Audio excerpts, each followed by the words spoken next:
혹시 지금 짓고 있는 카지노랑 연관이 있나요? 시골서 민사 형사가 어딨어요? 제가 시방 많이 바빠요. 네, 알겠습니다. 확인 차원이겠죠. 예쁘긴 제가 다시 전화 드릴게요. 죄송합니다. 제가 전화 드릴까요? 여기 있네요. 수고하세요. Gila akan kekuasaan seringkali menutup hati manusia. Seperti Ibu Pikun ini yang dijadikan tumbal pelaku pembunuhan para elit politik. Namun, mereka tak tahu jika anak Ibu Pikun itu adalah pengacara yang paling ditakuti di Korea. Bagaimana ceritanya? Inilah dia, Innocent. Film ini dimulai dengan suasana pemakaman keluarga kecil, di mana seorang wali kota yang bernama Cho hadir untuk memberikan penghormatan kepada temannya yang telah meninggal. Di tengah keramaian itu, dia bertemu dengan teman-teman lamanya dan menikmati arak yang disuguhkan oleh Jungsu. Jungsu ini adalah anak dari mendiang temannya. Namun, ketika wali kota Cho beranjak memberikan bela sungkawa dan memberikan penghormatan terakhir pada mendiang temannya ini, tiba-tiba adik almarhum muncul dan marah-marah pada istri almarhum karena anak satu-satunya bahkan tak pulang untuk melayat. 내 친오빠가 죽었다고. Tak terima dengan perkataan adik iparnya, keributan pun pecah. Dan tiba-tiba beberapa orang termasuk wali kota Cho muntah-muntah karena arak yang mereka minum ternyata terlalu kuat. Setelah kejadian itu, scene berganti pada seorang pengacara kondang yang bernama Jung In. Dia adalah seorang pengacara berbakat yang sedang menangani kasus di pengadilan. Dia ini adalah pengacara yang sangat pandai dan memiliki prinsip untuk menyelesaikan kasus dengan cara sempurna. Dan hari itu, dia akan kembali berhasil memenangkan kasusnya dengan sempurna. Dia lalu merayakan keberhasilan bersama rekan-rekan di kantornya. Namun, saat mereka sedang asik mengobrol, dia melihat berita pembunuhan di kota Daejeon dan tanpa diduga, tersangkanya ini adalah ibunya sendiri. Jung In kaget dan tidak percaya. Dia lalu segera pulang ke kantor polisi dan meminta bantuan seorang detektif yang dikenalnya untuk menyelidiki kasus ini. Dalam perjalanan, kenangan masa lalu menghantui Jung In, terutama saat dia diabaikan oleh ayahnya yang sangat keras. Ketika itu, dia hanya ingin melanjutkan pendidikan ke perguruan tinggi, tetapi ayahnya menolak untuk membiayai kuliahnya dan malah memukuli. Ibunya pun berusaha menjelaskan kepada Jung In agar dia bisa memahami situasi yang sulit ini. Tapi Jung In merasa terlalu frustasi. Dia pun mencoba mengakhiri hidupnya dan akhirnya kabur dari rumah. Sejak saat itu, Jung In tidak pernah kembali pulang hingga sekarang. Setelah tiba di kantor polisi, Jung In langsung menemui ibunya yang tampak ketakutan dan bingung. Dia sangat terkejut saat menyadari bahwa ibunya tidak mengenalinya karena menderita demensia. Jung In pun mencoba menjelaskan siapa dirinya dan bertanya tentang peristiwa pembunuhan. Namun, ibunya hanya bisa mengingat Jungsu, anak laki-lakinya, dan tidak tahu apa-apa tentang kejadian itu. Jung In lalu percaya jika ibunya memang bukanlah pelaku pembunuhan. Dia merasa ada yang janggal akan kejadian ini, seakan ibunya hanya dijadikan tumbal saja. Setelah pertemuan itu, Jung In kembali ke kampungnya. Di rumahnya masih dipenuhi polisi yang sedang melakukan olah TKP. Dia berusaha mencari petunjuk lebih lanjut tentang pembunuhan itu. Sedangkan di rumahnya terlihat banyak botol pestisida yang sudah kosong. Namun aneh baginya jika ibu tua yang menderita demensia mempersiapkan ini semua. Dalam persidangan yang sedang berlangsung, seorang polisi mengungkapkan bahwa pestisida yang ditemukan di pakaian ibu Jung In mirip dengan pestisida yang ada di dalam arak bekas yang mereka minum saat pemakaman. Saksi bernama Jung Hwan yang juga memberikan kesaksian bahwa dia meninggalkan pemakaman lebih awal karena ada urusan. Namun tak lama kemudian dia kembali. Sesampainya di sana, dia melihat ibu Jung In dan Jungsu sedang menuangkan arak ke dalam panci dan mencampurnya dengan pestisida. Mendengar kesaksian itu, ibu Jung In marah dan membantah tuduhannya. Namun, pengacara ibu terlihat seperti lulusan baru yang belum berpengalaman dan malah tidak membantunya sama sekali. Setelah persidangan pertama selesai, Ibu Jung In dilempari telur oleh orang-orang yang mengikuti kasus ini. Melihat kejadian itu, Jung In sangat marah dan langsung menegur pengacara ibunya. 만나 뵙게 돼서 변호사님, 그거에 대한 반론 안 하시고 뭐 하시는 겁니까? Dia menuntut agar ibunya harus bisa dibebaskan, terutama jika jaksa tidak memiliki bukti yang kuat, apalagi mengingat kondisi kesehatan ibunya yang semakin buruk harusnya tidak perlu ditahan. Jung In akhirnya meminta izin kepada atasannya untuk menangani kasus ibunya. Setelah mendapatkan izin, dia mulai berusaha mencari info dari keluarga korban. 내 남편 죽여놓고 뭔 낯짝으로 여길 찾아오는겨? Namun, setiap kali dia mencoba, dia selalu ditolak dan bahkan diusir. Jung In kemudian memutuskan untuk mengunjungi pamannya dan mencari tahu lebih banyak tentang ibunya sebelum kejadian itu. Saat ditanya, paman Jung In mengaku tidak tahu apa-apa. Tetapi dia berpesan agar Jung In tidak membenci ibunya sendiri karena masa lalunya. Setelah pertemuan dengan pamannya, Jung In merasa ada yang mengikutinya. Dia pun memeriksa rekaman CCTV, tetapi tidak juga menemukan hal yang mencurigakan. Teman detektifnya yang membantu dalam penyelidikan mulai curiga bahwa ibunya mungkin dijebak dan ada kemungkinan adiknya juga terlibat dalam pembunuhan itu. Kini terlihat Jung In sedang mempersiapkan persidangan ibunya dengan penuh ketelitian.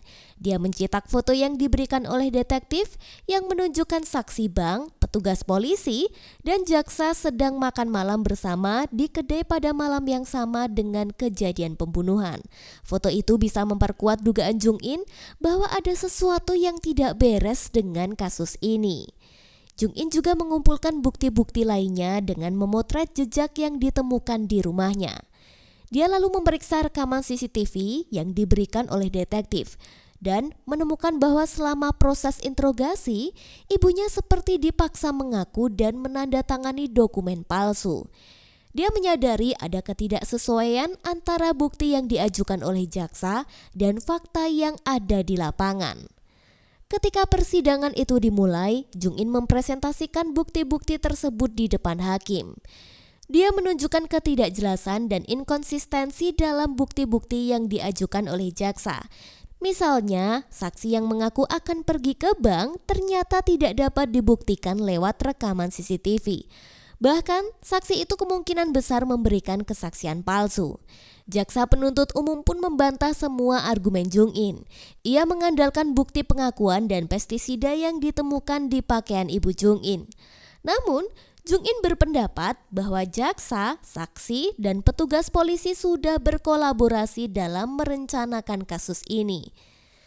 Dengan kondisi kesehatan ibunya yang semakin memburuk, Jung In meminta agar ibunya dibebaskan sementara dari tahanan. Setelah persidangan, Jung In memutuskan untuk memeriksa ibunya ke rumah sakit. Namun, dia terkejut ketika mengetahui ibunya hilang dari kamarnya. Rekaman CCTV menunjukkan bahwa ibunya kabur melalui pintu belakang.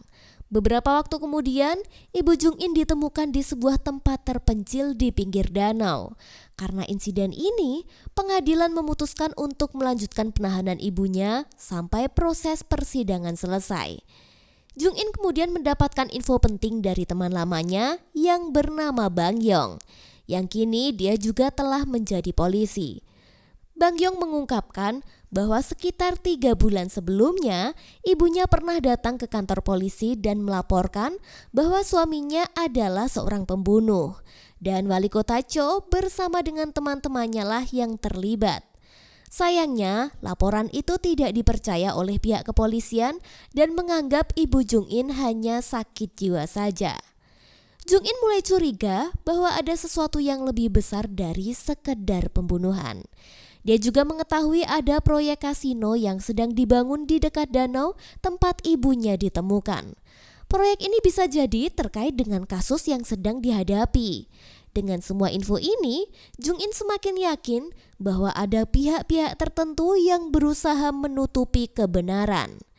Jung In pun semakin mendalami kasus pembunuhan ibunya. Dia mulai mencurigai pengacara yang tampaknya tidak profesional dalam menangani kasus ini. Untuk mencari tahu lebih banyak, Jung In menginterogasi pengacara itu dan bertanya siapa yang menyuruhnya menangani kasus ini, serta apakah ada kaitannya dengan proyek pembangunan kasino yang sedang berlangsung. Pengacara itu pun tampak panik dan beralasan bahwa dia sedang sibuk. Saat Jung pergi, pengacara itu langsung menelpon seseorang dan menjelaskan kondisi saat ini. Namun, tak diduga Jung In ternyata kembali dan berpura-pura mengambil HP-nya yang ketinggalan. 확인 차원이겠죠. 예쁘게 제가 다시 전화 드릴게요. 제가 전화 드릴까요? 여기 있네요. 수고하세요. Padahal, dia memang sengaja meninggalkan HP-nya di sana dan merekam percakapan si pengacara tersebut. Setelah mendapatkan informasi itu, Jung In semakin yakin bahwa wali kota Cho terlibat dalam proyek kasino yang mungkin ada kaitannya dengan kematian sang ayah. Malam itu juga, Jung In pergi ke rumahnya lagi untuk mencari petunjuk. Dia lalu menemukan buku tabungan ayahnya yang menunjukkan adanya transfer besar ke wali kota Cho. Namun, saat dia berusaha menggali lebih dalam, seseorang menyerangnya dan menghajar hingga dia babak belur.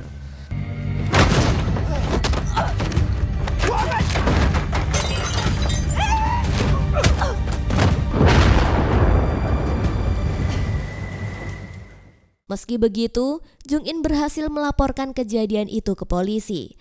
Namun, hanya teman polisinya saja yang bersedia membantu. Dengan bantuan Wang Yong, mereka berhasil menemukan jejak kaki yang mengarah pada seorang pria dengan sepatu gunung dan luka bakar di wajah. Sementara itu, wali kota Cho memberikan tekanan kepada kepala kejaksaan untuk memanipulasi jalannya persidangan.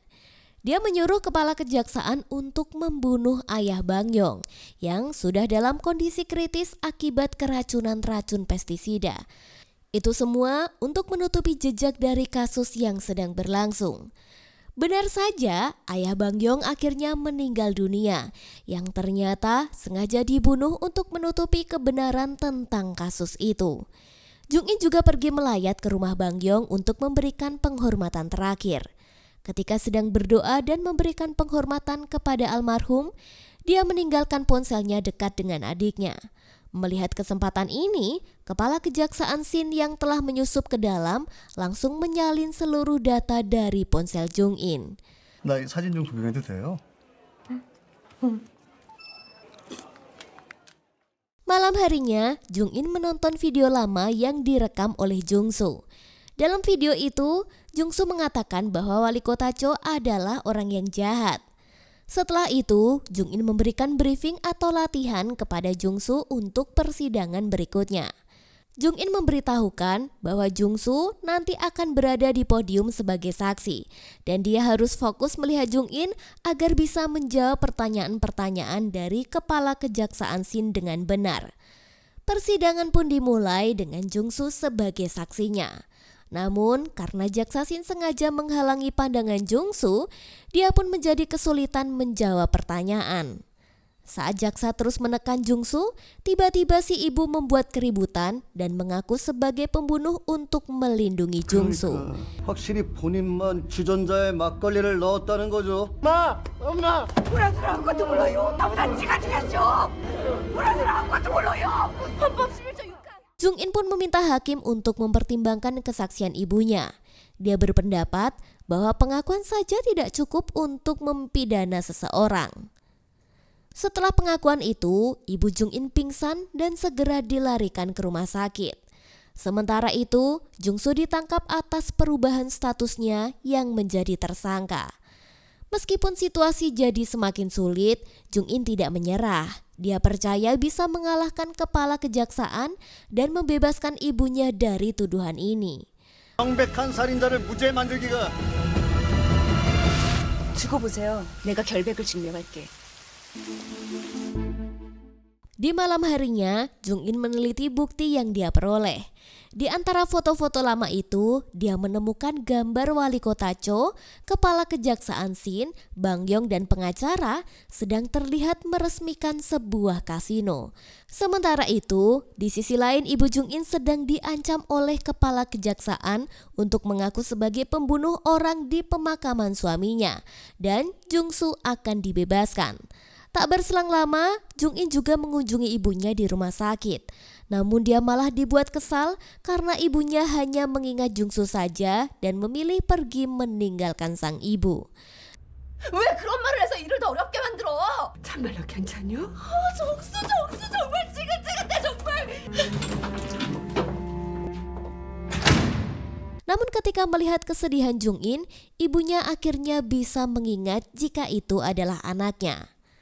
Keesokan harinya, Wang Yong menghubungi Jung In dan memberitahunya bahwa orang yang memasuki rumahnya dan menghajarnya telah ditangkap. Ketika di kantor polisi, penyusup itu mengaku hanya berteduh dari hujan. Dia panik karena ada orang lain. Namun, kepala kejaksaan tiba-tiba menjemputnya dan karena kasus ini sudah menjadi ranah kejaksaan. Jung In mencurigai ada yang tidak beres. Dia dan Wang Yong pun mengikuti mereka. Tak lama setelah itu, pria penyusup dibebaskan dan terlihat hendak pergi jauh menggunakan bus. Jung In dan Wang Yong membagi tugas. Wang Yong akan mengikuti pria itu, sementara Jung In akan mengawasi supir bus yang mencurigakan.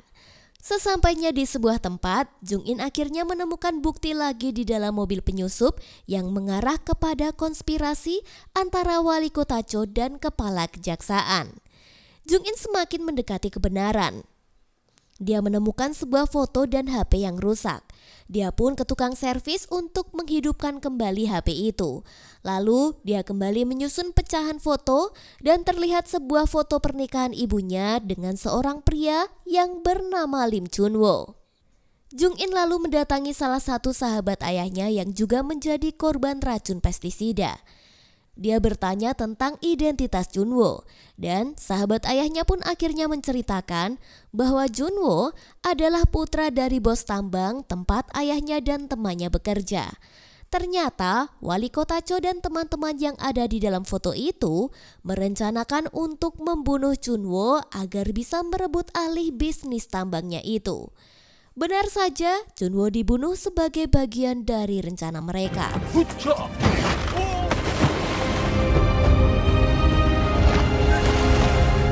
여태까지 쭉 살아왔던 거예요. Setelah kematiannya, ayah Jung In kemudian menjadi manajer tambang dan kemudian menikahi istri Junwo yang tidak mengetahui bahwa suaminya telah tewas dibunuh oleh mereka. Mendengar semua cerita itu, Jung In merasa sangat kecewa dan semakin dendam dengan sang ayah. Tak lama kemudian, Wang Yong menelpon dengan kabar mengejutkan. Dia baru saja menangkap penyusup itu yang mengungkapkan bahwa Jung In kini telah menjadi target pembunuhan. Benar saja, saat dalam perjalanan, tiba-tiba sebuah truk melaju kencang dan sengaja mengincar Jung In. 취재장 과거에 대한 정확한 증거가. 내가 한번 알아볼게. 알았어, 왕영아, 나 다 왔으니까 만나서.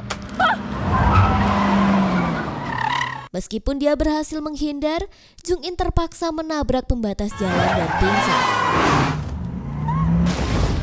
Ketika dia sadar, dia sudah berada di rumah sakit dengan Wang Yong yang menunggunya di sisi tempat tidur.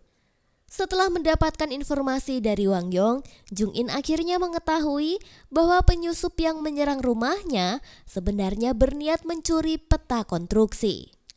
Peta tersebut mencantumkan nama An Tai-su, yaitu ayah Jung In dan seseorang yang bernama Bang Ji. Tanpa menunggu lebih lama, Jung In pun memutuskan untuk meninggalkan rumah sakit. Dia meminta bantuan polisi untuk mengambil barang bukti yang telah digunakan dalam persidangan, seperti buku rekening dan juga pakaian ayahnya. Tak lama kemudian, Jung In berusaha menemui wali kota Cho untuk meminta menjadi saksi di persidangan. Namun, wali kota Cho menolak dengan alasan kesehatan. Bahkan, menyembunyikan informasi tentang proyek kasino yang menggunakan lahan berstatus tanah hijau. Wali kota mengelak tidak tahu apa-apa tentang masalah itu. Kemudian persidangan pun dimulai dan Paman Jung In kini akan bersaksi. Pamannya mengungkapkan bahwa Antaisu saat menjabat sebagai manajer tambang tertipu dengan lahan yang dibeli oleh perusahaan tambangnya.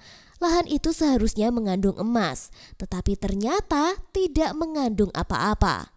Antaisu yang bangkrut mencoba bangkit dengan memasuki dunia politik. Tetapi dia malah dikhianati oleh sahabat-sahabatnya termasuk wali kota Cho yang main belakang dan berhasil menjadi wali kota secara licik.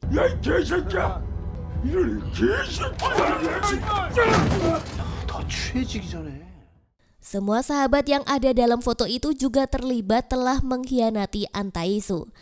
Antaisu yang sangat dendam juga terus-menerus memberikan ancaman dan akan membunuh sahabat-sahabatnya dengan racun pestisida. Setelah kesaksian pamannya itu, Jung In memohon kepada hakim untuk memanggil wali kota Cho sebagai saksi dalam persidangan 피해자 berikutnya. 5명 중 유일하게 깨어난 추인의 시장을 재판골이 개판으로 흘러가니까 많이 들어오셨네. 아이고, 안녕하세요. Di persidangan itu, Jung In mengajukan pertanyaan kepada wali kota Cho tentang cara dia memperoleh jabatan wali kota yang ternyata dengan cara menyiksa anggota dewan untuk mendapatkan persetujuan. Jung In juga mengungkapkan bahwa istri wali kota Cho mentransfer uang sebesar $4.000 dari ayahnya yang merupakan hasil penjualan lahan tambang yang gagal. Ternyata lahan yang dibeli Antaisu itu sebenarnya adalah milik keluarga wali kota Cho sendiri, dan lahan itu memang tidaklah mengandung emas. Wali kota Cho menipu Antaisu dan warga desa agar membeli tanah itu.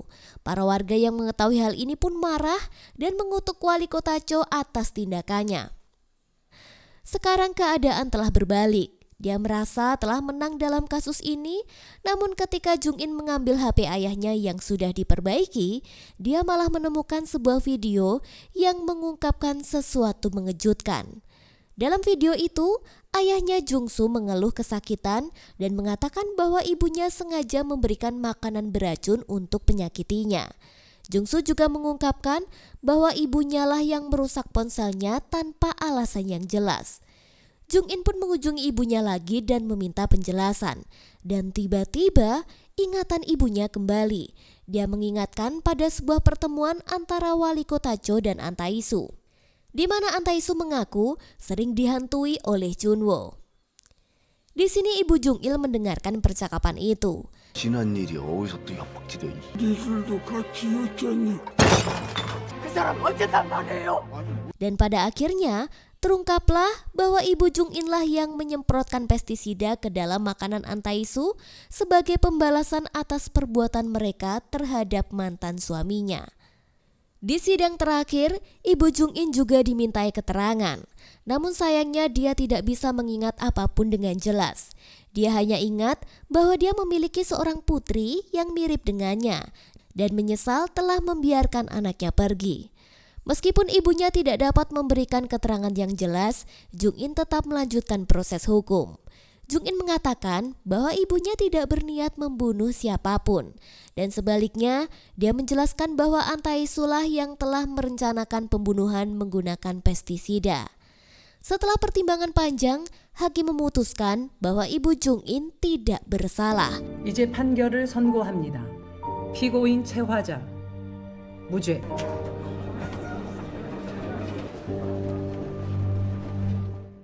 Dan Antaisu lah yang bertanggung jawab atas pembunuhan itu. Setelah persidangan selesai, Jung In, Jung Soo dan ibunya pun pulang bersama. Di luar pengadilan, kepala kejaksaan masih tidak terima dan bertanya apakah Jung In yakin jika ibunya tidak menyembunyikan sesuatu. Jung In menjawab bahwa ibunya sudah menerima hukuman yang setimpal dan itu sudah cukup baginya. Di akhir cerita, mereka bertiga duduk di tepi danau tempat ayah kandung mereka meninggal. Dan film pun tamat.